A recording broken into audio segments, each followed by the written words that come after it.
Existem dois tipos de mães nesse mundo: as que geram do próprio ventre e as que, como eu, pegam um filho que ninguém queria e transformam em sangue do próprio sangue. Só que às vezes, minha filha, o amor não cura tudo. E foi esse mesmo amor de mãe que um dia quase me matou dentro da minha própria cama. Meu nome é Gertrudes Oliveira, mas todo mundo aqui em Cachoeira do Sul me conhece como Dona Gege ou a mulher que adotou o menino do orfanato. Estou com 76 anos nas costas hoje em dia, minha querida. E cada uma dessas rugas no meu rosto conta uma história diferente. Umas de alegria, outras de dor que nem o tempo conseguiu apagar. Moro até hoje nessa casinha antiga, nos fundos do bairro São José, com as paredes descascando, mas ainda resistindo ao tempo. Da minha varanda, consigo ver um pedaço do rio Jacuí, que corta a cidade como uma veia azul. Esse rio já viu de tudo nessa vida. As alegrias, as tristezas e também aquele dia em 1992 que mudou minha família para sempre. Foi quando uma mulher acreditou que podia salvar qualquer criança com amor, mesmo aquelas que carregam feridas tão fundas que nem Deus consegue curar. E você que está me ouvindo agora, conta pra mim qual é seu nome e de que cantinho desse Brasil está escutando essa história que ficou guardada no meu peito por mais de 30 anos. Me fala aqui embaixo nos comentários, viu? Tenho curiosidade de saber até onde minha voz de velha do interior está chegando. Quem sabe, até tem alguém aí de Cachoeira do Sul que já me conhece de vista e nem sabia desse segredo que carrego. Cachoeira do Sul não é uma cidade grande, minha filha. É um desses lugares que o tempo parece que passa mais devagar. Uma região que tem muita plantação de arroz, soja e onde todo mundo conhece todo mundo. As ruas principais são largas, mas quando você entra nos bairros mais antigos como o meu, elas ficam estreitas, com calçadas tortas que fazem os mais velhos como eu andarem olhando para o chão para não cair. Sabe, a gente já não está na melhor forma, né, minha querida? Aqui tem igreja antiga, praça central onde os velhos jogam dominó, e o rio que às vezes, quando chove muito, invade as casas mais baixas e leva um pouco da cidade com ele. Foi depois daquela enchente de 1988 que eu e meu falecido marido José decidimos que era hora de aumentar nossa família. A gente já tinha os nossos 2 filhos biológicos, o Paulo, que na época tinha 17 anos, e a Margarida, com 15. Mas sempre tive esse coração mole, sabe? Sempre quis ter mais filhos. Foi a Margarida que me deu a ideia.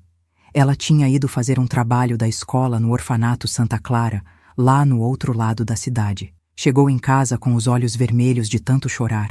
Mãe, a senhora precisava ver aquelas crianças. Tem uns que já estão lá há anos e ninguém quer porque são grandes demais. Todo mundo só quer bebê. Aquilo ficou martelando na minha cabeça. José, meu marido, não era muito de se emocionar, não, mas ele sempre respeitou minhas vontades. Trabalhava como encarregado na cooperativa de arroz, era homem sério, de poucas palavras, mas coração bom. Quando falei da ideia de adotar uma criança mais velha, ele só me olhou com aquele jeito dele, fumando o cigarrinho de palha na varanda, e disse: "Se é isso que você quer, Gege, vamos ver essa criança." Na primeira vez que visitamos o orfanato, meu coração quase saiu pela boca. Um lugar limpo, mas triste demais. Criança é para correr, pular, fazer barulho. Ali parecia que todo mundo tinha medo, até de respirar muito alto. A diretora, Dona Clemência, uma senhora magra com cara de quem chupou limão, nos levou até a sala dela. "Vocês têm preferência por menino ou menina? Qual idade?" "Queremos uma criança que realmente precise de uma família", eu disse, sentindo uma coragem que nem sabia que tinha. "Uma que talvez os outros não queiram adotar." Foi aí que ela falou do Rogério pela primeira vez. "Tenho um menino de 9 anos. Está conosco desde os 5. É um dos mais velhos daqui. Inteligente, mas reservado. A mãe era usuária de drogas. Morreu de overdose. O pai, ninguém sabe quem é." Quando vi o Rogério pela primeira vez, estava sentado sozinho no canto do pátio, com um livro velho na mão. Um menino magrinho, de cabelo preto liso cortado rente, olhos escuros grandes que pareciam engolir o mundo. Não sorriu quando nos apresentaram. Apenas olhou, estudando a gente como se fosse um bichinho desconfiado. "Ele não fala muito", explicou a Dona Clemência, "mas é inteligente. Tira boas notas na escola. Só tem dificuldade de se relacionar com as outras crianças. Naquela hora, meu coração de mãe já tinha decidido. Aquele menino precisava de uma família, precisava de mim. José, que estava ao meu lado, apertou minha mão. Ele também tinha sentido alguma coisa. O processo de adoção não foi fácil. Nunca é. Teve entrevista, visita da assistente social na nossa casa, papelada que não acabava mais. Mas eu estava determinada. Em 4 meses, o Rogério já estava em casa conosco, com uma mochila pequena contendo tudo que ele tinha no mundo. Algumas roupas, um livro de histórias e um carrinho velho de plástico. No começo, ele era tão quieto que às vezes eu esquecia que ele estava em casa. Ficava no quarto que dividiu com o Paulo, que não gostou nem um pouco, mas eu disse que era só até a gente arrumar o quartinho dos fundos. Mal falava durante as refeições, comia olhando para o prato como se tivesse medo que alguém fosse tirar a comida dele. Aos pouquinhos, fui tentando chegar perto. Fazia os pratos que ele gostava. Descobri que adorava macarrão com molho de carne. Comprei livros, pois notei que era o que ele mais gostava de fazer. Sentava do lado dele na sala enquanto assistia televisão. No início, ele se encolhia todo quando eu chegava perto, como se esperasse alguma coisa ruim. Partia meu coração ver aquilo. A primeira vez que ele sorriu para mim foi quando fez 1 mês que estava conosco. Eu tinha feito um bolo de chocolate para comemorar, com uma velinha só. Meio boba a ideia, mas queria marcar a data. 1 mês do nosso Rogério na família, eu disse. Ele olhou para mim com aqueles olhos grandes, surpreso, e um sorrisinho apareceu no canto da boca. Foi pequeno, tímido, mas estava lá. José, que estava na ponta da mesa, também viu e me deu uma piscadinha. Naquela noite, pensei que tudo ia dar certo, que tínhamos feito a escolha certa. Rogério começou a ir para a escola do bairro. Os primeiros meses foram difíceis. Chegava em casa com os cadernos rasgados, às vezes com um olho roxo ou o joelho machucado. O que aconteceu? Eu perguntava, coração apertado. Nada, ele sempre respondia, os olhos baixos. Foi a professora, Dona Helena, que me contou que os outros meninos implicavam com ele, chamando de órfão, de filho de ninguém. Coisas que só criança cruel consegue inventar para machucar. Mas ele não reage, ela me disse, preocupada. Fica quieto, engole tudo. Isso não é normal, Dona Gertrudes. A maioria das crianças chora, briga, conta para um adulto. Ele parece desligado. Com o tempo, as coisas começaram a mudar, mas não do jeito que eu esperava. Rogério continuava quieto em casa, mas na escola, a professora começou a reclamar de outros problemas. Dizia que ele tinha explosões de raiva por coisas pequenas, um lápis quebrado, um livro que não achava. Chorava de repente, sem motivo aparente, ou ficava olhando para o nada por minutos a fio. Eu tentava conversar com ele, mas era como falar com uma parede. José, meu marido, já começava a ficar impaciente. Ele precisa de regras, Gege. Você mima demais o menino. Mas como não mimar?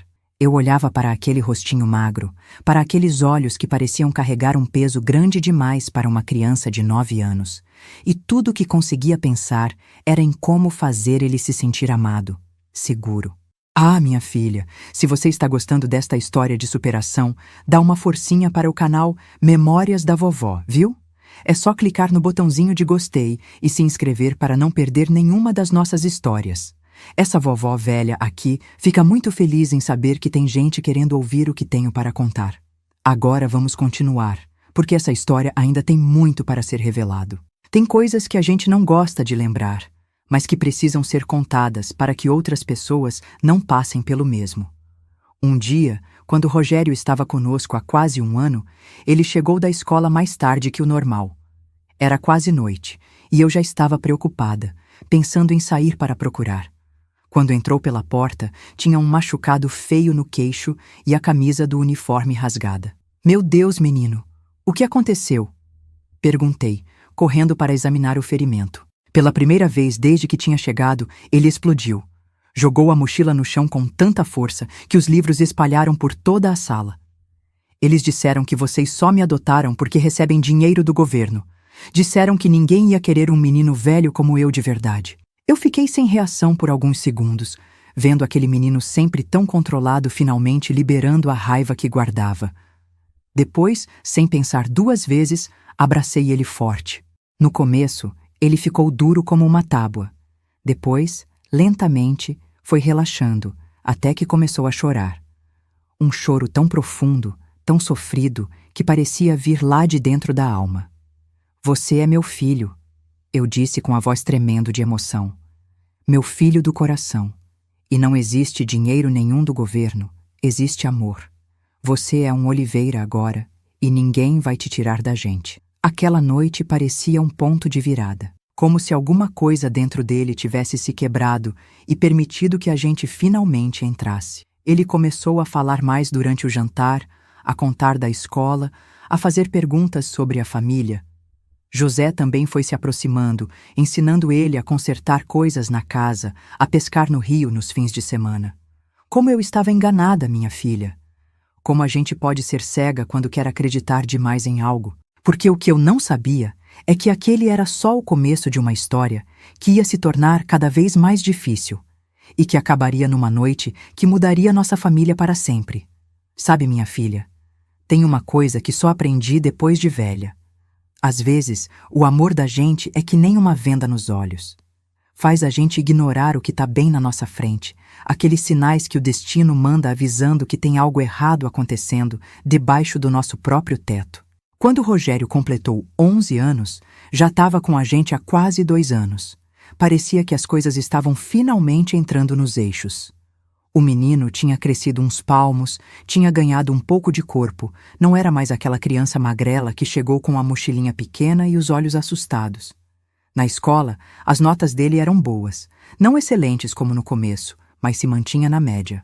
Os professores já não mandavam mais bilhetes reclamando de comportamento estranho. E ele até tinha feito 2 amigos no bairro, o Toninho e o Marcos, que às vezes vinham brincar lá em casa. Foi por essa época que meu Paulo, o filho mais velho, se casou com a Lourdes e se mudou para Porto Alegre. A Margarida também saiu de casa para estudar enfermagem na capital. De repente, era só eu, o José e o Rogério naquela casa que antes parecia tão apertada e agora ficou grande demais. Fico pensando se não foi isso que mexeu com a cabeça do menino, ver os irmãos saindo, mesmo que eles nunca tivessem sido muito próximos. Talvez tenha sentido, como se fosse ser abandonado de novo. As primeiras coisas que comecei a notar foram pequenas, mas estranhas. Objetos da casa que sumiam e apareciam em lugares diferentes. Uma tesoura que ficava na gaveta da cozinha e ia parar embaixo da cama dele. Um relógio de parede que desaparecia por dias e depois voltava para o mesmo lugar.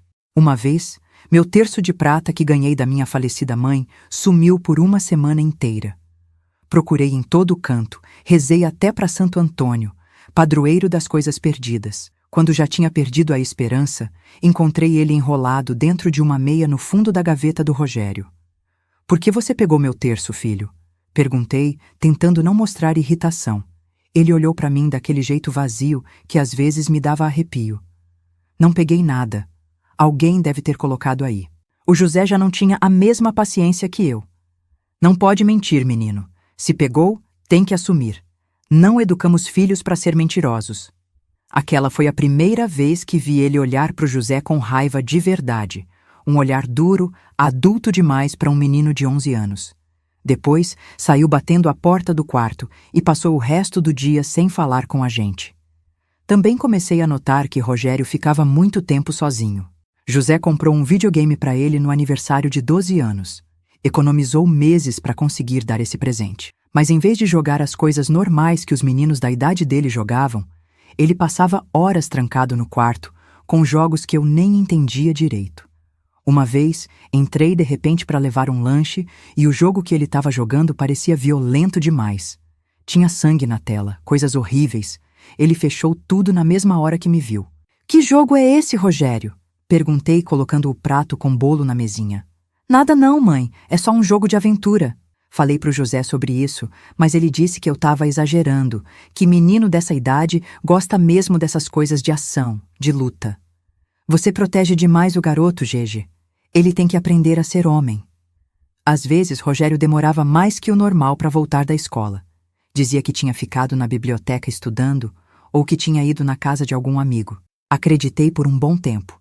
Até o dia que a coordenadora da escola ligou para minha casa perguntando por que Rogério tinha faltado 3 dias seguidos. Como assim faltado? Ele sai todo dia de uniforme, com a mochila nas costas. Respondi, sentindo o sangue gelar nas veias. Dona Gertrudes, faz 3 dias que seu filho não aparece aqui. Pensei que estivesse doente. Quando ele chegou em casa naquele dia, no horário normal, como se tivesse vindo da escola, confrontei ele. Primeiro negou, disse que a escola tinha se enganado. Quando mostrei o bilhete da coordenadora, mudou a história. Tinha ido sim para a escola, mas uns meninos estavam judiando dele, então resolveu matar aula. Por que não me contou, filho? Eu podia ter te ajudado, falado com a direção. Por que você não ia entender? Ele gritou, de um jeito que nunca tinha feito antes. Você acha que todo mundo é bonzinho igual você? Que todo mundo quer ajudar? Não é assim que o mundo funciona. José, que estava chegando do trabalho nessa hora, escutou a gritaria e veio ver o que estava acontecendo. Quando expliquei, ele ficou vermelho de raiva. Foi a primeira vez que vi meu marido erguer a mão para bater no Rogério, mas eu me meti na frente. Não, José, bater não resolve nada. Esse menino precisa de limite, Gertrudes. Não tá vendo o que tá acontecendo? Ele tá mentindo pra gente, matando aula. Deus sabe o que mais tá fazendo por aí. Rogério aproveitou a nossa discussão e saiu correndo, batendo a porta da rua com força. Só voltou de madrugada, quando a gente já tinha ligado até pra polícia. Entrou sem fazer barulho, mas eu estava acordada na sala, esperando.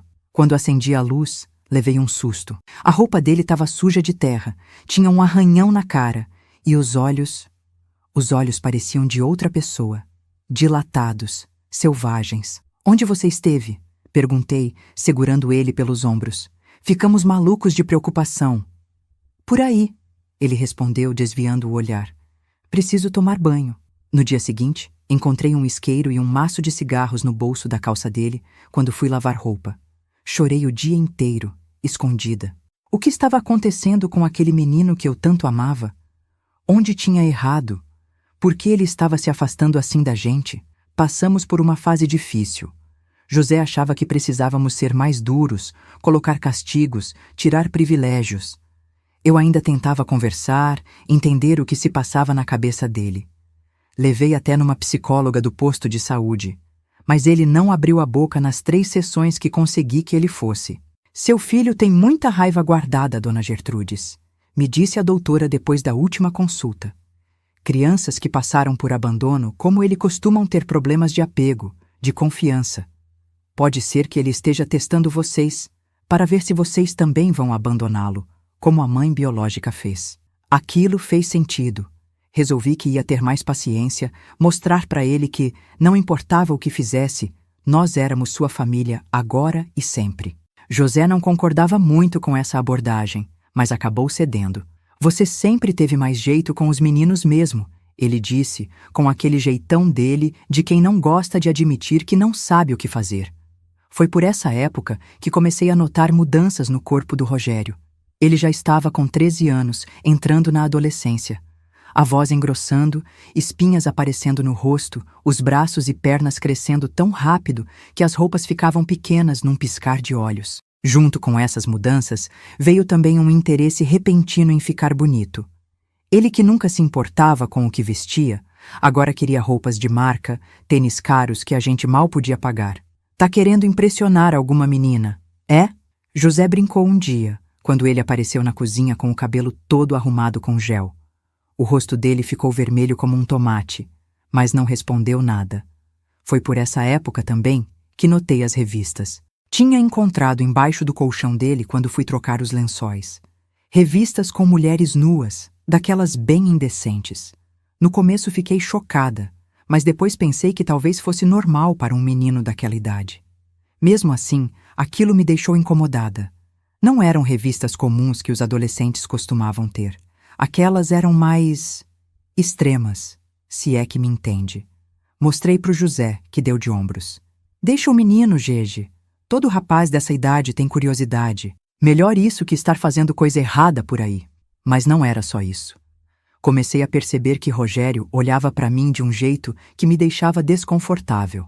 No começo, pensei que era coisa da minha cabeça. Eu já estava com quase 50 anos na época, cabelo começando a ficar grisalho, corpo de mãe que já pariu 2 filhos. Não era possível que tivesse alguma coisa esquisita no olhar dele. Devia ser só preocupação minha, imaginação de velha boba. Até o dia que entrei no banheiro sem bater, a porta nem estava totalmente fechada, e encontrei ele com uma foto minha na mão. Uma foto antiga, de quando eu era mais jovem, que ficava num porta-retrato na sala. Ele ficou tão assustado que deixou a foto cair no chão. O vidro do porta-retrato quebrou.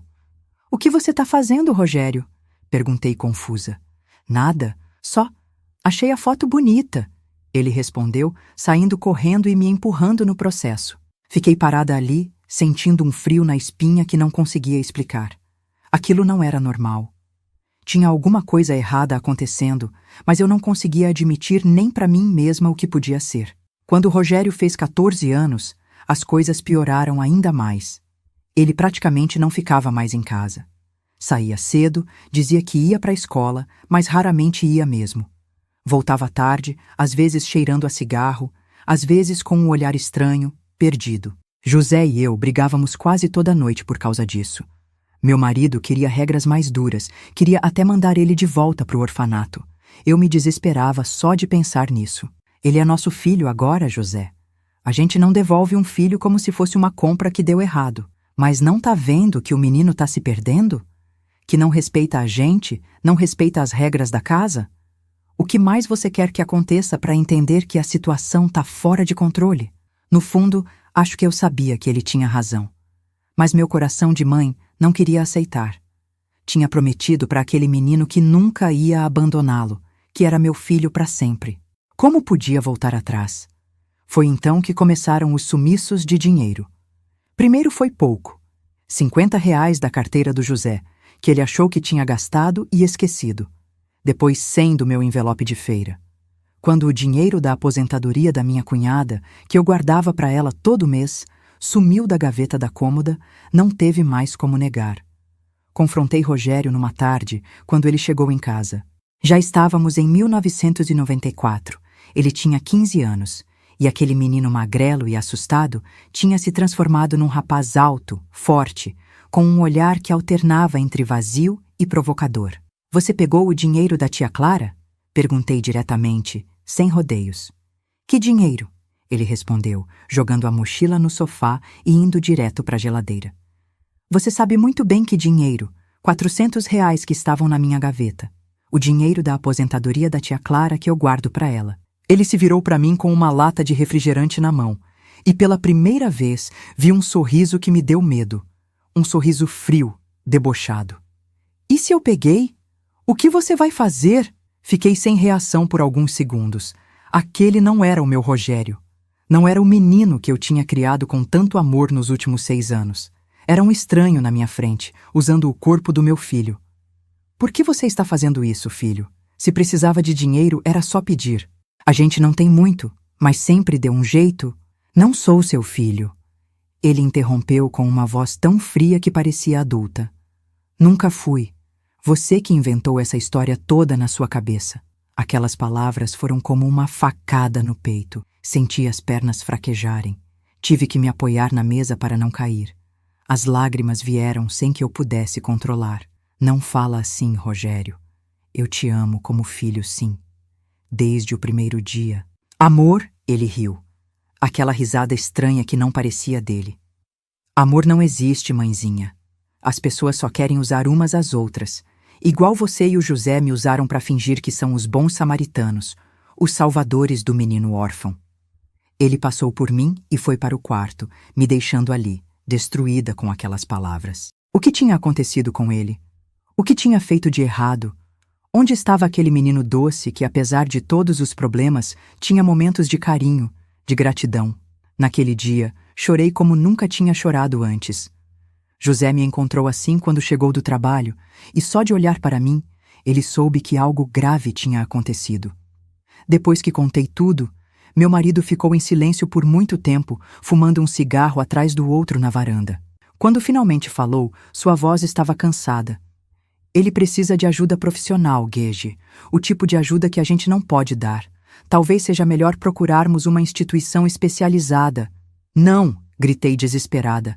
Não vamos abandoná-lo. Ele só está confuso, perdido. É a adolescência, vai passar. José balançou a cabeça com aquela expressão de quem sabia mais do que falava. Meu marido sempre foi homem de pouca palavra, mas de muita observação.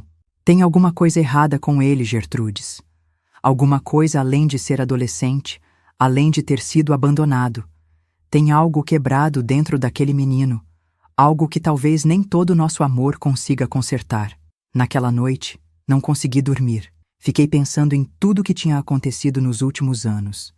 Nos pequenos sinais que eu tinha ignorado, nas mudanças de comportamento, nos olhares estranhos, nas mentiras cada vez maiores. Será que José tinha razão? Será que tinha algo em Rogério que ia além do que podíamos entender ou ajudar? O que eu não sabia é que em apenas algumas semanas teria a resposta da pior maneira possível. Uma resposta que viria numa noite que mudaria tudo, que quebraria nossa família de um jeito que nunca mais seria consertada. Sabe, minha filha, tem um ditado antigo que diz que a gente só conhece verdadeiramente uma pessoa quando divide o mesmo teto. E foi isso que aconteceu com o Rogério. Quanto mais tempo ele passava na nossa casa, mais eu sentia que tinha um estranho morando com a gente. Não, meu filho. No inverno de 1994, as coisas começaram a ficar ainda mais estranhas. Rogério já estava com 15 anos, corpo de homem, voz grossa, mas a cabeça parecia de alguém que eu não conhecia. Tinha dias que ele chegava em casa e era aquele menino carinhoso que conheci no orfanato, me pedia bênção, ajudava o José a consertar alguma coisa no quintal, fazia os deveres da escola. Nessas horas, meu coração se enchia de esperança. Achava que tudo ia melhorar, que era só uma fase difícil. Mas tinha outros dias. Meu Deus, como explicar? Era como se fosse outra pessoa. Chegava com os olhos vermelhos, o andar diferente, o rosto fechado, e se trancava no quarto por horas. Se eu ou José tentava conversar, explodia em raiva, batia portas, quebrava coisas. Uma vez jogou o prato de comida na parede só porque pedi para ele abaixar o volume da música. "O que está acontecendo com você, filho?" Eu perguntava chorando, enquanto limpava os cacos de vidro e a comida espalhada. "Nada que você entenderia." Ele respondia sempre, com aquele olhar vazio que me dava calafrios. Foi por esse tempo que comecei a notar as marcas nos braços dele. No começo, achei que fosse briga de rua. Deus sabe que ele vivia se metendo em confusão no bairro. Mas um dia, quando entrei no quarto sem bater para deixar roupa limpa, vi ele injetando algo no braço. Fiquei paralisada na porta. A pilha de camisetas caiu das minhas mãos. Ele virou para mim com os olhos arregalados de susto, depois de raiva. "Sai daqui!" Ele gritou, levantando da cama num pulo. Corri para o quarto, tranquei a porta e liguei para o José no trabalho. Meu marido largou tudo e veio para casa naquela mesma hora. Quando chegou, Rogério já tinha saído, levando a mochila. Ficamos sentados na cozinha, sem saber o que fazer. "A gente tem que internar ele, Gede", José falou, passando a mão no rosto cansado. "Isso já passou dos limites. O menino tá usando droga dentro da nossa casa." Ainda tentei defender, dizer que talvez fosse só remédio para gripe, injeção de vitamina, qualquer coisa que não fosse o que eu sabia que era. Mas no fundo, eu também já tinha entendido. Meu filho adotivo, aquele menino que eu tinha prometido amar e proteger, tinha virado um viciado. Rogério só voltou 2 dias depois. Parecia um zumbi.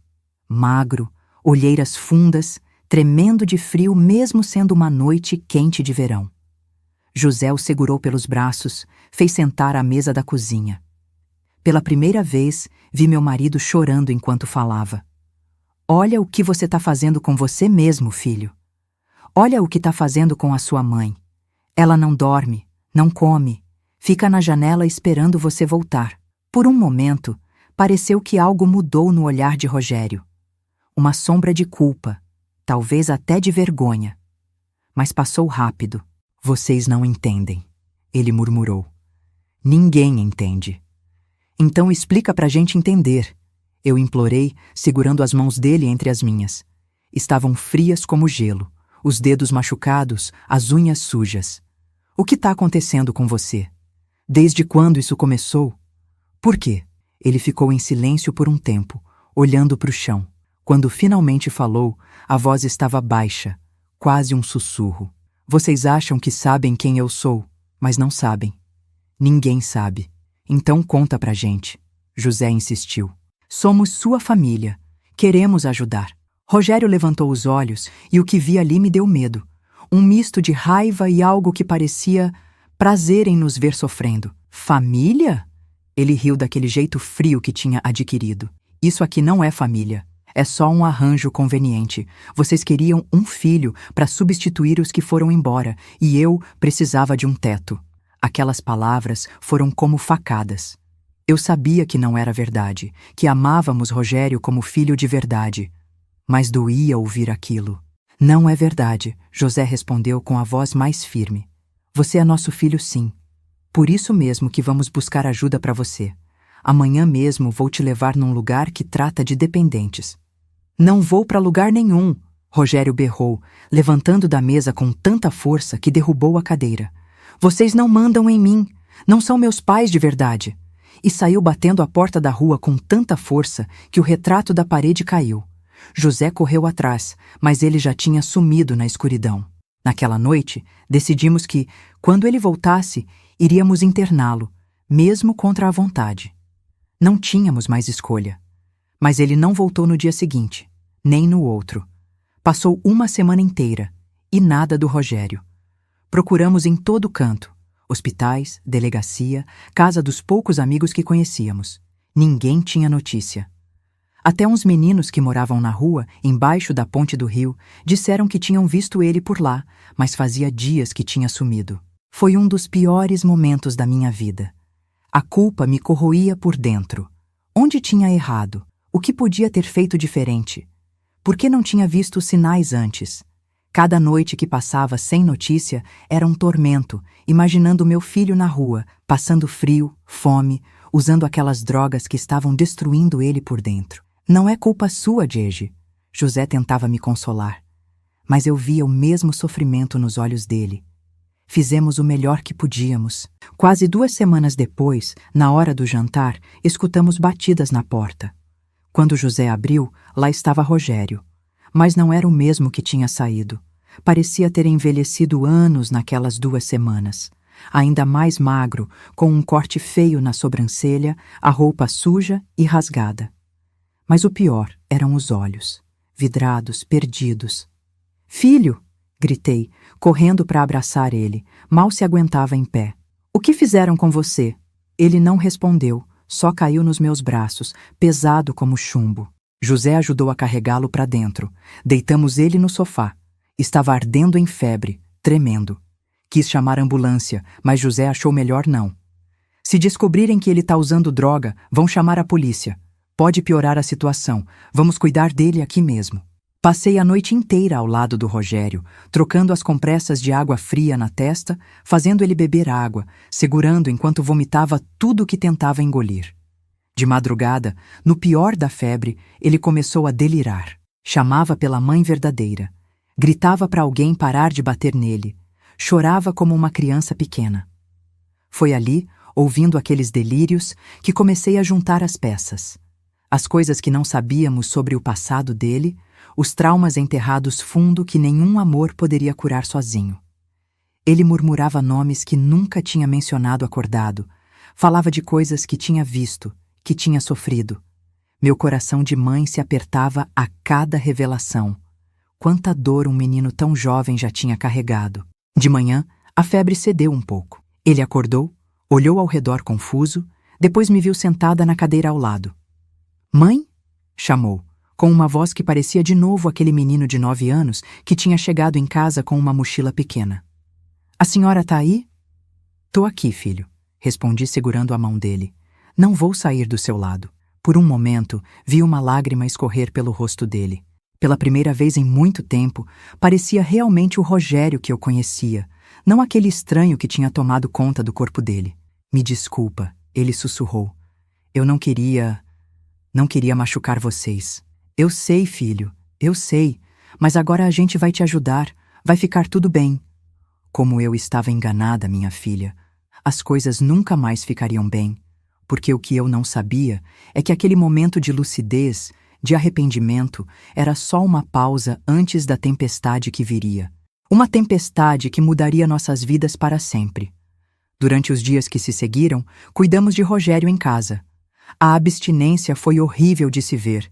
Ele suava frio, tremia, vomitava, chegou a ter convulsões.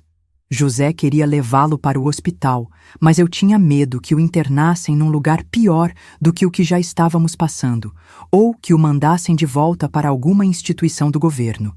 Então, cuidamos dele ali mesmo, eu e José, nos revezando para não deixá-lo sozinho nem um minuto. Aos poucos, ele foi melhorando. A cor voltou ao rosto, a fome apareceu, os tremores foram diminuindo. E com essa melhora física, uma mudança de comportamento também. Ele parecia o Rogério de antes. Educado, até carinhoso. Pedia desculpas pelo que tinha feito, agradecia pelo cuidado, prometia que ia mudar, que nunca mais ia usar drogas nem roubar da gente. E nós, bobos que éramos, acreditamos. José até tirou uma semana de folga do trabalho para ficar de olho nele, garantir que não saísse sozinho, que não voltasse para o mesmo caminho. Mas depois teve que voltar. A vida não para só porque a gente tá com problema, né, minha filha? As contas continuavam chegando, a comida precisava ser comprada, o aluguel pago. Nas primeiras semanas de outubro, tudo parecia estar voltando aos trilhos. Rogério tinha voltado para a escola, chegava em casa no horário certo, fazia os trabalhos, até começou a ajudar em casa, cortava a grama do vizinho para ganhar um trocado, lavava a louça sem precisar pedir. Já estávamos até planejando matricular ele num curso técnico no ano seguinte, dar uma profissão para o menino. Uma noite, estávamos jantando os três juntos, como há muito tempo não fazíamos, quando Rogério me olhou com aqueles olhos grandes, agora limpos das drogas, e disse algo que nunca vou esquecer. Mãe, a senhora sempre quis saber por que comecei a usar droga. José e eu ficamos tensos de repente. Era um assunto que vínhamos evitando, com medo de trazer lembranças ruins, de despertar aquele outro Rogério que tanto nos assustava. Só se você quiser falar, filho, respondi com cautela. Quero sim. Acho que vocês merecem saber. Ele respirou fundo. Foi por causa da minha mãe verdadeira, não da que morreu de overdose quando eu era pequeno. Isso é mentira que inventaram no orfanato. Minha mãe me abandonou quando eu tinha 4 anos. Deixou na porta de uma igreja com um bilhete. Nunca soube por quê. Meu coração apertou ao ouvir aquilo. Tantos anos e nunca tinha conseguido fazer ele falar sobre o passado. Depois, fui de família em família, de orfanato em orfanato. Em um deles, tinha um funcionário. Ele parou, engoliu em seco. Ele fazia coisas com as crianças, coisas ruins. José baixou o garfo, o rosto ficando vermelho de raiva. Eu senti uma náusea subindo pela garganta. Por isso que quando vocês me adotaram, eu não conseguia confiar. Não conseguia acreditar que alguém ia querer mesmo ficar comigo, cuidar de mim sem querer nada em troca. Ele limpou uma lágrima com as costas da mão. Aí na escola conheci uns meninos mais velhos. Eles me deram essas coisas para usar, disseram que ia fazer a dor passar. E por um tempo funcionou mesmo. Quando estava drogado, não lembrava de nada, não sentia nada. Levantei da mesa, dei a volta e abracei meu filho com toda a força que tinha. José também veio, colocou a mão no ombro dele. Pela primeira vez, parecia que tínhamos derrubado uma barreira, chegado até o verdadeiro Rogério, aquele menino machucado que precisava desesperadamente de amor, mas não sabia como receber. Vai ficar tudo bem agora, filho, prometi, beijando o topo da cabeça dele. A gente vai ajudar você a superar isso, juntos, como família. Naquela noite, deitei ao lado do José com o coração cheio de esperança. Finalmente tínhamos entendido o que acontecia com nosso filho. Finalmente, podíamos ajudar de verdade. Acho que agora as coisas vão melhorar. Falei pro meu marido, enquanto apagava a luz. Ele abriu o coração pra gente. José ficou em silêncio por um tempo, depois suspirou. Tomara que sim, Gege, mas não sei. Tem algo no olhar dele que ainda me preocupa. É trauma, José. O menino passou por coisa que a gente nem consegue imaginar. Vai levar tempo, mas ele vai melhorar. Você vai ver. Encostei a cabeça no peito do meu marido e adormeci, sentindo uma paz que não sentia há anos. Mal sabia que seria a última noite de paz que teríamos naquela casa. porque menos de uma semana depois aconteceria o que nunca, nem nos meus piores pesadelos, imaginei que pudesse acontecer sob o meu próprio teto. Era final de outubro de 1994, uma quinta-feira que começou igual tantas outras. O dia tinha sido quente, daquele jeito abafado que faz a gente em Cachoeira do Sul saber que vem tempestade por aí. Rogério tinha ido para a escola de manhã, voltou no horário certo, até jantou com a gente. Arroz, feijão e um frango ensopado que eu tinha feito. Estava calado, mas isso não era novidade. Desde a nossa conversa sobre o passado dele, ele ficava assim às vezes, mergulhado nos próprios pensamentos. José comentou durante o jantar que no dia seguinte ia precisar sair mais cedo para o trabalho. Tinha uma carga grande chegando na cooperativa, e ele, como encarregado, precisava estar lá antes de todo mundo. Lembro que Rogério olhou para o meu marido de um jeito estranho quando ele falou isso, mas na hora não dei importância. Antes de continuar a história, lembre-se de curtir essa minha história e se inscrever nesse canal. Obrigado a todos por estarem me assistindo. Depois do jantar, Rogério disse que ia para o quarto estudar para uma prova. José ficou na sala, vendo o jornal na televisão. Eu arrumei a cozinha e fui tomar banho. Era nossa rotina normal, nada diferente de qualquer outra noite. Por volta das 10 horas, José veio para o quarto. Estava cansado. Logo pegou no sono. Eu ainda fiquei um tempinho acordada, rezando o terço como fazia todas as noites, agradecendo que as coisas pareciam finalmente estar entrando nos eixos. Adormeci com o barulho da chuva que tinha começado a cair lá fora. Uma chuva forte, com trovoadas, daquelas que fazem a gente se encolher debaixo das cobertas, agradecendo por ter um teto sobre a cabeça. Não sei dizer exatamente que horas eram quando acordei. Talvez 3, 4 da manhã. A chuva tinha parado, mas o ar ainda estava úmido, pesado. Abri os olhos com aquela sensação estranha de que tinha alguém me olhando. Sabe aquele arrepio na nuca que a gente sente quando tem alguma coisa errada? No começo, achei que fosse só impressão, que tinha acordado de algum pesadelo que não lembrava, mas então vi uma sombra se movendo no quarto. No susto, achei que fosse um ladrão que tinha entrado pela janela. Ia gritar para acordar José, quando a sombra chegou mais perto da cama e percebi, com o coração quase parando, que era Rogério. Ele estava parado ao lado da minha cama, olhando para mim de um jeito que nunca vou esquecer na vida. Não era o olhar do meu filho, era o olhar de um estranho, de alguém que eu não conhecia. Frio, vazio, mas ao mesmo tempo intenso demais. Rogério? Chamei baixinho, confusa. O que foi, filho? Está passando mal? Ele não respondeu, só continuou me olhando daquele jeito que me gelou a alma. Foi então que percebi que ele estava sem camisa, só de bermuda. E quando meus olhos se acostumaram mais com o escuro, notei algo que me fez parar de respirar. Ele estava excitado, de um jeito que nenhuma mãe deveria ver seu filho. "O que você está fazendo?" perguntei, a voz tremendo de medo.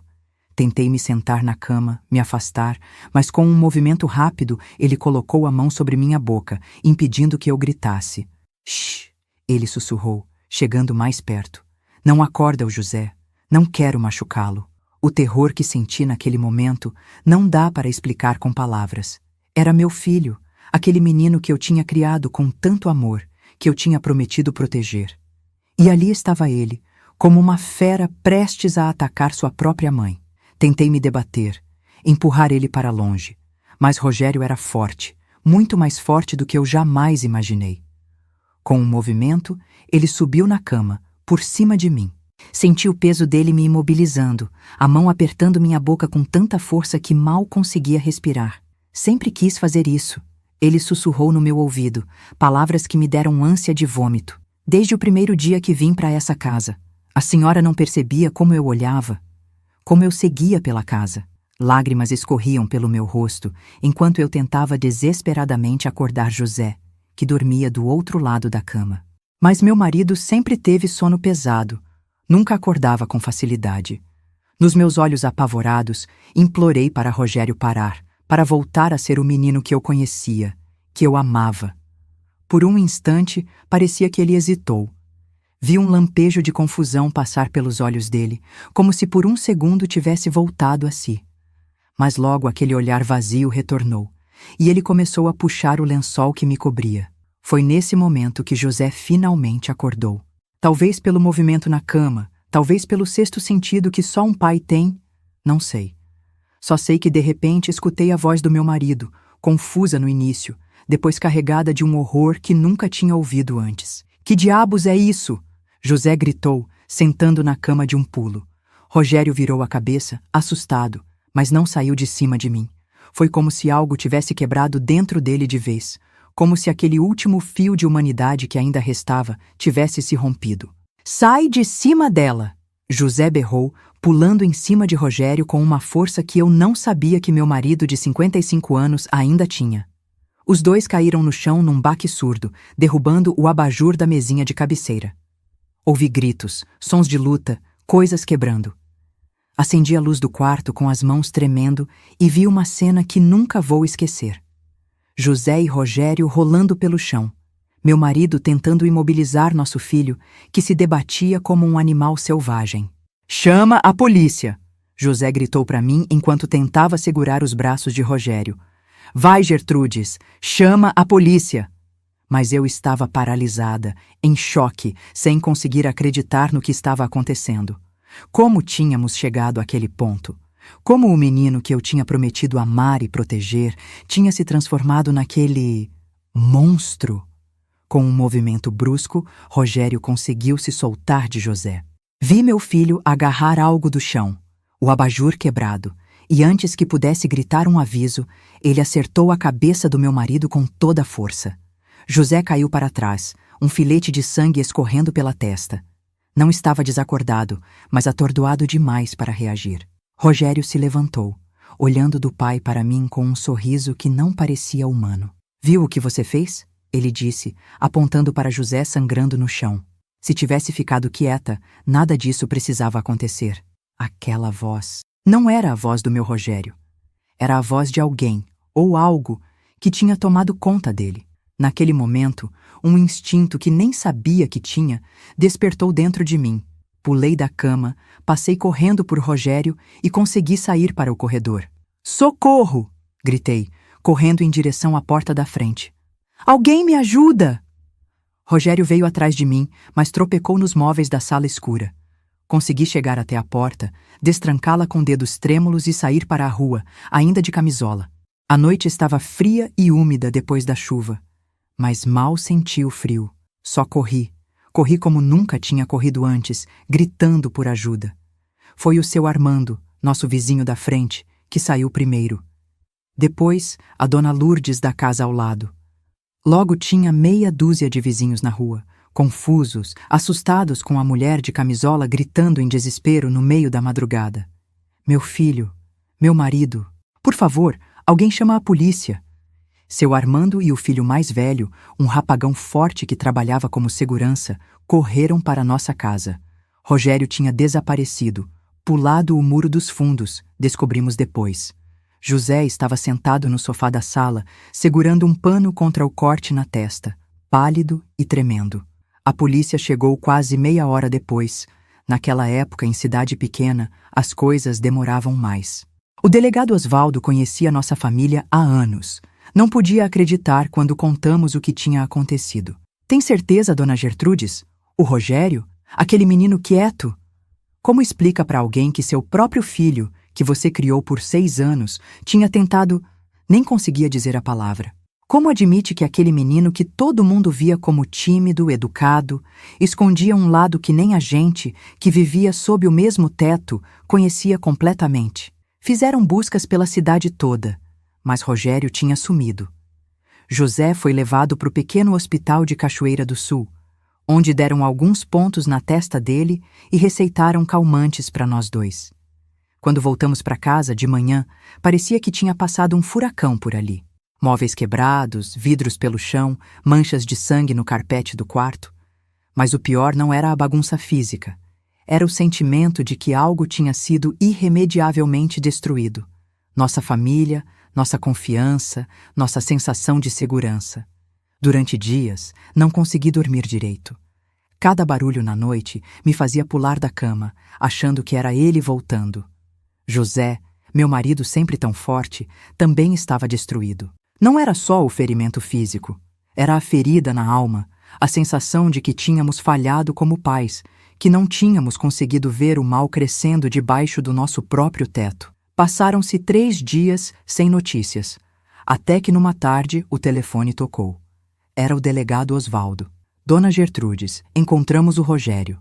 Meu coração disparou. Por um momento, aquele instinto de mãe que nunca morre completamente tomou conta de mim, e só conseguia pensar se ele estava bem, se estava machucado. Onde? Como ele está? Houve um silêncio do outro lado da linha, e então a voz grave do delegado. Ele está vivo, mas não está bem, Dona Gertrudes. Encontramos ele numa casa abandonada perto da estação de trem. Tinha usado muita droga. Parece que tentou se matar. O mundo pareceu parar por um instante.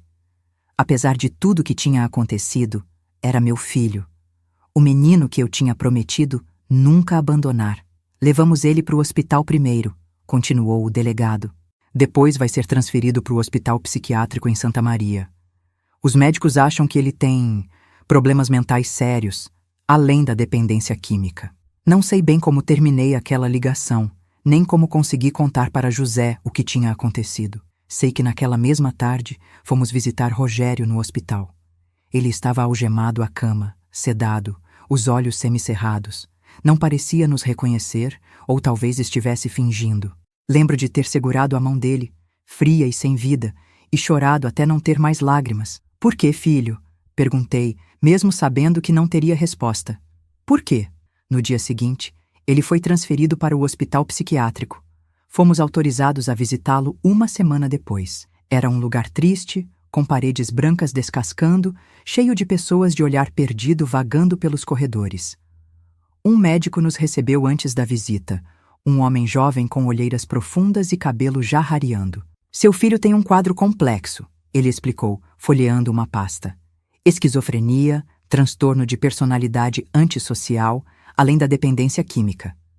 Provavelmente já tinha esses problemas quando vocês o adotaram, mas foram se manifestando aos poucos, agravados pelo uso de drogas. Fiquei em silêncio, absorvendo aquelas palavras difíceis que tentavam explicar como nosso filho tinha se transformado num estranho diante dos nossos olhos. Ele se lembra do que fez? José perguntou, a voz rouca. O médico ajeitou os óculos. Sim e não. Ele alterna momentos de lucidez em que parece arrependido, com outros em que nega tudo ou diz que vocês mereciam. É característico do quadro dele. Não consegue manter uma linha coerente de pensamento. Quando finalmente entramos no quarto onde Rogério estava, mal reconheci meu filho. Tinha perdido ainda mais peso, o rosto encovado, olheiras profundas, o cabelo cortado bem curto. Estava sentado na cama, olhando pela janela gradeada. Filho? Chamei, cautelosa. Ele virou a cabeça devagar. Por um instante, achei que vi um lampejo do antigo Rogério naqueles olhos. O menino assustado que tinha chegado na nossa casa 6 anos antes. Mas logo aquele olhar vazio, distante, tomou conta de novo. O que vocês querem aqui? Ele perguntou, a voz monótona, sem emoção. Viemos ver como você está, José respondeu, mantendo distância. Percebi que meu marido não conseguia mais olhar para Rogério da mesma forma. Algo tinha se quebrado para sempre entre eles. Rogério deu uma risada seca, sem humor. Agora é tarde demais para se preocupar, não acham? Nunca é tarde, filho, eu disse, ainda tentando alcançar alguma parte dele que pudesse estar intacta. Você está doente, mas vai melhorar. E quando melhorar? E quando eu melhorar o quê? Ele interrompeu, a voz ficando mais agitada. Vou voltar para casa? Vamos ser uma família feliz de novo? Depois do que eu fiz, não tinha resposta para aquilo. Porque no fundo, eu sabia que era verdade. Nada seria como antes. Mesmo se um dia ele melhorasse, mesmo se um dia pudéssemos perdoar, as cicatrizes seriam permanentes. Aquela foi a última vez que vimos o Rogério. Algumas semanas depois, ele foi transferido para um hospital de custódia em Porto Alegre, um lugar para criminosos com doença mental. O juiz determinou que ele ficaria lá por tempo indeterminado, até que estivesse curado, se algum dia isso acontecesse. José e eu voltamos para casa, para uma vida que parecia vazia, sem sentido. Nossa casa, que já tinha sido um lugar cheio de esperança, agora parecia assombrada pelas lembranças. Cada canto, cada móvel, cada fotografia na parede contava uma história diferente, mas todas terminavam da mesma forma dolorosa. Tentamos seguir em frente, mas nunca mais fomos os mesmos. José, meu marido forte que nunca demonstrava fraqueza, começou a beber mais que o normal. À noite, eu o ouvia andando pela casa, verificando as fechaduras, olhando embaixo das camas, como se ainda esperasse encontrar algum monstro escondido. Eu mesma comecei a ter pesadelos terríveis, acordava gritando, suando frio. E sempre, a mesma pergunta me atormentava. Como não vimos? Como não percebemos que havia algo tão errado acontecendo bem debaixo do nosso nariz? Será que estávamos tão desesperados para salvar aquele menino que nos recusamos a ver os sinais? Hoje, sentada nesta varanda velha, olhando o rio Jacuí que continua correndo como se nada tivesse acontecido, consigo olhar para trás com um pouco mais de clareza. Já se passaram mais de 30 anos desde aquela noite terrível. O tempo não cura todas as feridas, como dizem, mas ensina a gente a viver com as cicatrizes. José, meu marido, faleceu em 2003, de um infarte. Nunca mais foi o mesmo depois daquela noite. Carregou uma culpa que não era dele até o último dia. Eu devia ter percebido, Gege, ele dizia às vezes, geralmente depois de umas cachaças. Devia ter protegido você. Nossos filhos biológicos, o Paulo e a Margarida, tentaram nos apoiar como podiam, mas moravam longe, tinham suas próprias famílias, seus próprios problemas. E para ser sincera, acho que também sentiam um pouco de culpa por não estarem lá quando tudo aconteceu, por terem deixado os pais idosos sozinhos com aquele menino problemático. Quanto ao Rogério, recebemos notícias dele de vez em quando, através do serviço social. Sei que ainda está internado, depois de tantos anos. Teve períodos melhores, períodos piores. Em 2008, chegou a ser avaliado para possível liberação, mas teve uma recaída violenta e voltou para tratamento intensivo. A última carta que recebi sobre ele, uns 2 anos atrás, dizia que estava estável, medicado, participando das atividades de terapia. Mas nunca mais vai ser livre de verdade. Nem da instituição, nem dos demônios que carrega dentro de si. Não fui visitá-lo mais, nem quando José morreu, nem nas datas importantes.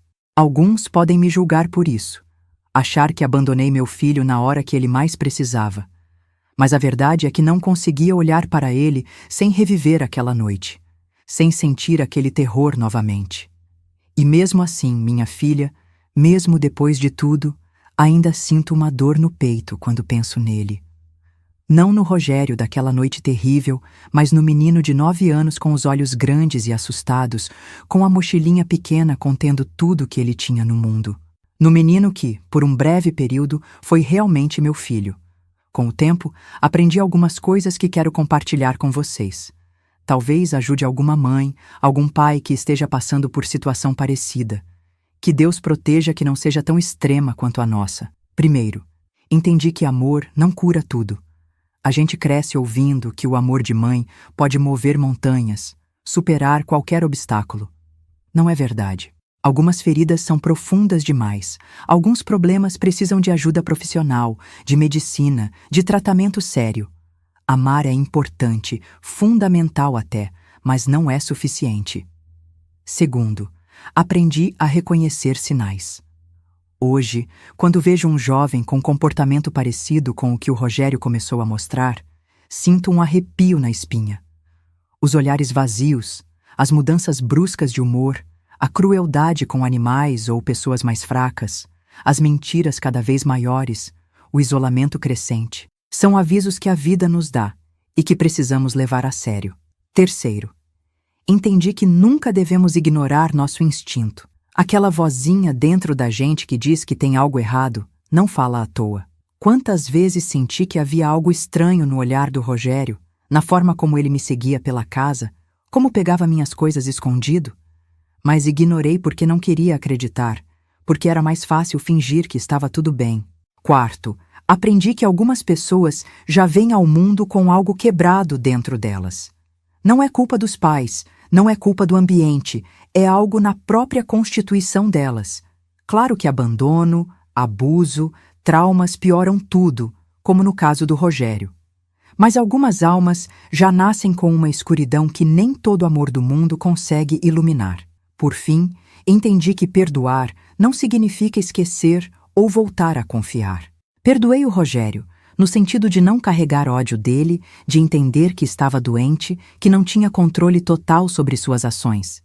Mas isso não significa que eu pudesse confiar nele novamente, ou colocar outras pessoas em risco por causa de um sentimento de culpa ou dever maternal. Nos anos que se seguiram àquela noite, conheci outras famílias que passaram por situações semelhantes, não exatamente iguais, mas com filhos que tinham problemas mentais sérios, que se tornaram violentos, perigosos. É mais comum do que a gente imagina, mas ninguém fala sobre isso. Parece que existe uma conspiração de silêncio, como se admitir que seu filho pode ser uma ameaça fosse o maior fracasso que uma mãe pode ter. Formamos até um grupo de apoio, aqui em Cachoeira do Sul. Nos reunimos uma vez por mês na igreja, compartilhamos nossas histórias, nossas dores, nossas pequenas vitórias.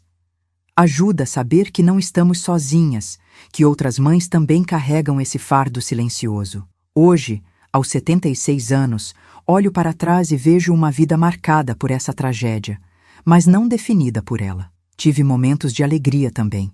O casamento do Paulo, o nascimento dos meus netos, as visitas da Margarida quando consegue vir de Porto Alegre.